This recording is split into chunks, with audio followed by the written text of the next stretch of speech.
हाँ जी। गाँव में बने बीएलए को अधिकार दिखाने को तुम्हें जो पार्टी की वोटर लिस्ट मेरे पास है। तो तुम्हें वोट जो काटने की दी है, मैं सपा का बीएलए हूँ, मेरे हाल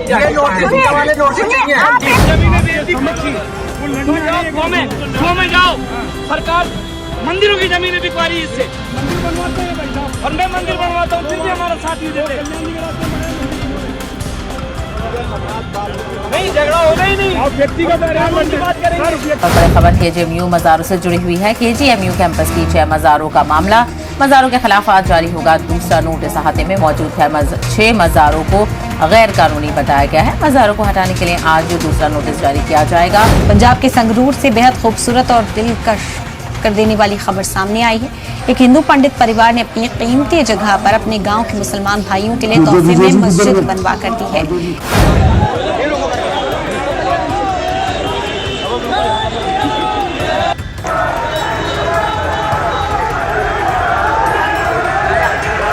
दोस्तों, चुनावों में कैसे धांधली होती है ये बताना आपको रॉकेट साइंस नहीं रहा, लेकिन आज मैं आपको दिखाऊंगा कि कैसे खेला किया जाता है और अगर उसके खिलाफ आवाज उठाई जाए और दोबारा से मतगणना की जाए तो कैसे परिणाम पलट जाता है। जी हाँ, ऐसा ही कुछ हुआ है, जिसके बाद अब चुनावों को लेकर नया सवाल खड़ा हो गया है।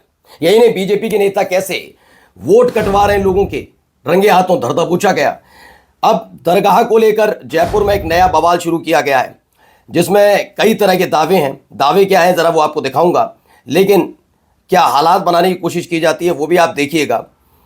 और तो और खबर गोकशी की आड़ में कैसे मुस्लिम औरतों पर हमला होता है, बहुत सारी चीज़ें हैं उसमें बताया गया है कि कैसे माहौल क्रिएट किया जाता है, बनाया जाता है, बहुत सारी चीज़ें हैं। मज़ारों को लेकर नया नोटिस जारी किया गया, और तो और कई ऐसी खबरें हैं जिसे सुनकर शायद हैरत में पड़ जाए। अब तक असम के मुख्यमंत्री हेमंत बिस्वा शर्मा इस बात को लेकर बड़े चिंताशील हो रहे थे कि भाई देखो देखो जो ये गौरव गोगोई हैं इनका पाकिस्तानी कनेक्शन है, लेकिन अब उनको लेकर एक नया दावा किया गया है। क्या है वो दावा देखिएगा। नमस्कार, मैं हूं प्राज्वल गौतम और आप देख रहे हैं the live TV. The live TV, सच सबसे आगे। सबसे पहले शुरुआत इस खबर से जरा देखिए यहां क्या हो रहा है। इसमें बताया गया मधेपुरा में पैक्स चुनाव का दिलचस्प नतीजा सामने आया। ये दिलचस्प नतीजा क्या है मैं बताऊंगा आपको, लेकिन फिलहाल दिलचस्प नतीजे से पहले आप समझिए कि ये चुनाव कैसे हुआ। इसमें 2 पक्ष खड़े होते हैं, सभी खड़े रहते प्रत्याशी, वो खड़े हुए थे। वोटों की गिनती कराई गई, वोटों की गिनती हुई तो एक पक्ष को जीता हुआ बता दिया कि नहीं भाई वो जीत गया। सबने कि ठीक है बहुत बढ़िया, जीत गया, हल्ला मच गया। लेकिन इस पर दूसरे पक्ष ने विरोध जताया। उसके बाद वोटों की दोबारा गिनती हुई तो परिणाम ही बदल गया और पहले हारे हुए प्रत्याशी की जीत हुई। रिकाउंटिंग के बाद जमकर बवाल हो गया, क्योंकि शायद जो सोचा होगा वैसा हो नहीं पाया, और यही एक वजह है जिसके चलते उसके बाद वहाँ बवाल करने वाले खड़े हो गए कि भाई ये कैसे संभव हो जाएगा, क्योंकि भाई लोग तो यही सोचते हैं ना कि उन्हीं के हिसाब से फैसला है, तो बवाल होने लग गया। चलिए अगली खबर जरा यहाँ सुनिए कि कितने साफ गोई से कहानी बताई जा रही है, जरा सुनते चलिए। गाँव में बने बीएलए को अधिकार दिखाने को तुम्हें जो पार्टी की वोटर लिस्ट मेरे पास है। तो तुम्हें वोट जो काटने की दी है, मैं सपा का बीएलए हूँ, मेरे हाल दिखाओगी। SIR में जितनी वोट कटी आपके सामने थी, उसके अलावा एक भी वोट किसी की नहीं कटी। आपके पास फार्म तो आया ना वोट कटवाने के लिए, वो फार्म कंप्यूटराइज आई है मेरे पास, इनके पास आई है। मैडम मत रखें, ऐसा फार्म रिकॉर्ड ले यार।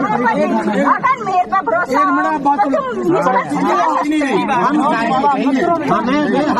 भरोसा तो जब होगा पहले देख लो भैया, कंप्यूटर में आए, हमें PDF सेव करके तो आरोप क्या है, मेरठ में बीजेपी नेता है मनवीर सिंह, उन्होंने 200 वोटरों के नाम मतदाता सूची से कटवाने के लिए फॉर्म 7 BLO को दिए थे।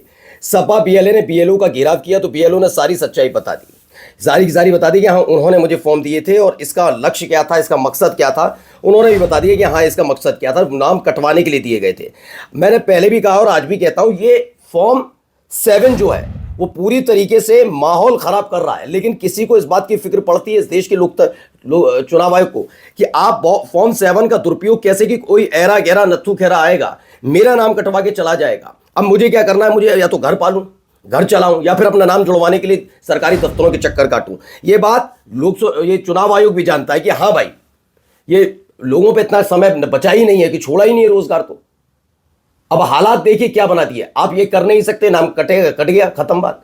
फॉर्म 7 का दुरुपयोग हो रहा है। क्या एक जुबान से एक लफ्ज निकला और अभी बीजेपी चुनाव आयोग सवाल पूछ लिया जाए तो बीजेपी के नेता कूद पड़ेंगे और प्रवक्ता बनकर वहां पर ज्ञान देंगे।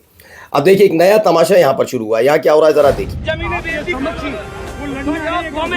में जाओ, सरकार मंदिरों की जमीनें बिकवा रही है इससे। मंदिर बनवाते हैं भाई साहब, और मैं मंदिर बनवाता हूँ फिर भी हमारा साथ नहीं देते। नहीं, झगड़ा होगा ही नहीं। आप व्यक्तिगत कानून की बात करेंगे, सर, व्यक्तिगत हम कानून की बात करेंगे और हम आपको मजबूर करेंगे कि जयपुर में अमन चैन सुकून जो हिसाब की ने बिगाड़ा है ना, इसका हिसाब ले आप, इसका हिसाब इससे करो आप। हम कब तक सेक्रीफाइस करेंगे?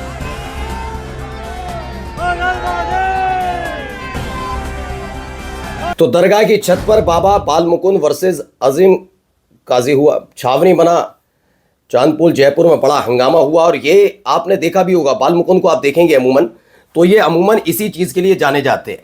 आप इनकी जुबान से, इनके काम से कभी भी ये देखिएगा क्या क्या इन्होंने कभी विकास की बात आगे आकर की है कि हम विकास की बात कर रहे हैं, हम विकास चाहते हैं, हम ये चाहते हैं, वो चाहते हैं। नहीं, इनकी तरफ से आप हमेशा आप ये विवाद, वो विवाद, यहाँ का विवाद, वहाँ का विवाद, यही बातें चल रही होती हैं।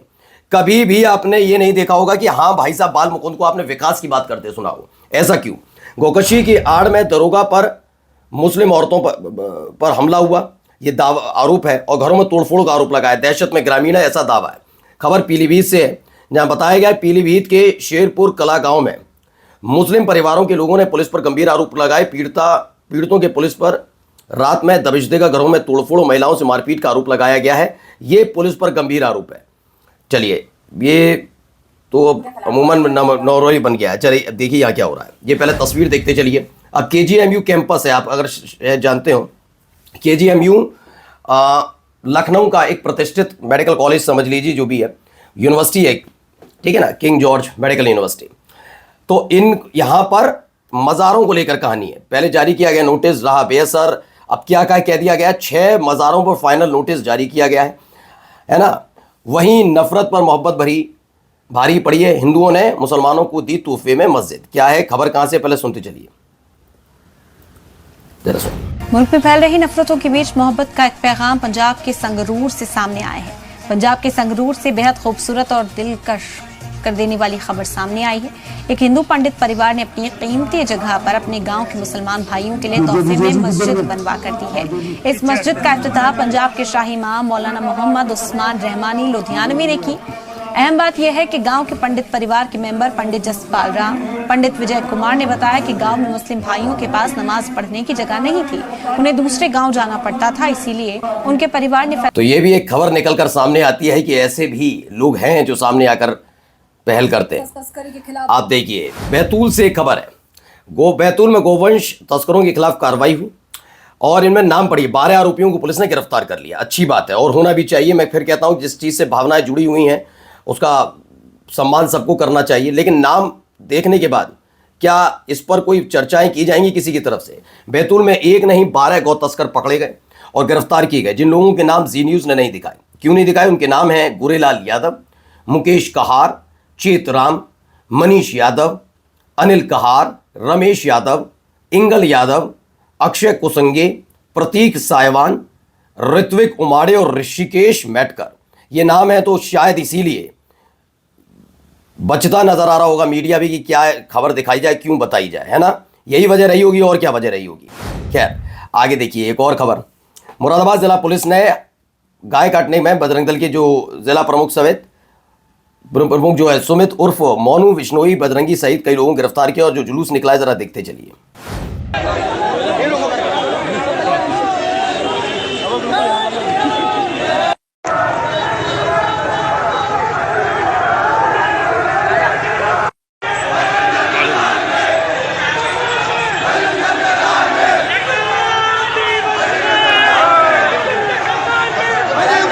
तो हुआ क्या है पहले मैं बता देता हूं। इसमें कौन कौन पकड़े गए? बजरंग दल का जिला प्रमुख है सुमित, जिसे विष्णुई बजरंगी भी कहते हैं। उसके साथ रमन चौधरी, राजीव चौधरी और शाहबुद्दीन को पकड़ा। इन गैंग ने भाड़े पर पिछले 15 दिनों में 2 जगह गोकशी कराई, वीडियो बनाया, वायरल किया, फिर थाने के आगे जय श्री राम गौ माता के हत्यारों को फांसी दो के नारे के साथ पूरे इलाके में बवाल काटा। ये काम खुल्लम खुल्ला, अब तो मैंने कहा ना, दिहाड़ी मजदूरी कमाने के लिए कुछ ना कुछ तो करना ही पड़ेगा। अब आइए जरा, गौरव गोगोई वर्सेस इन दोनों हेमंत विश्व शर्मा चल ही रहा है, तो इसमें क्या बताया गया है। खबर है RTI activist has proof of Assam health minister ULFA past. Okay, ULFA again claims minister Himanta Biswa Sarma is x member. ये तमाम चीजें, अब ये लुटियंस मीडिया का दावा है कि दहशतवादी संगठन उल्फा से अपने पुराने संबंधों पर असम के मुख्यमंत्री हेमंत विश्व शर्मा को देश के सामने सच्चाई बतानी चाहिए। लेकिन कैसे बताएंगे भाई, ये सच्चाई आ जाएगी सामने तो कौन पूछेगा, लोग सवाल नहीं करेंगे। आप दूसरों पर सवाल उठाते हैं, दूसरों को सब कुछ बताते हैं, आप क्या हैं, है ना। नमस्कार। द लाइव टीवी, सच सबसे आगे।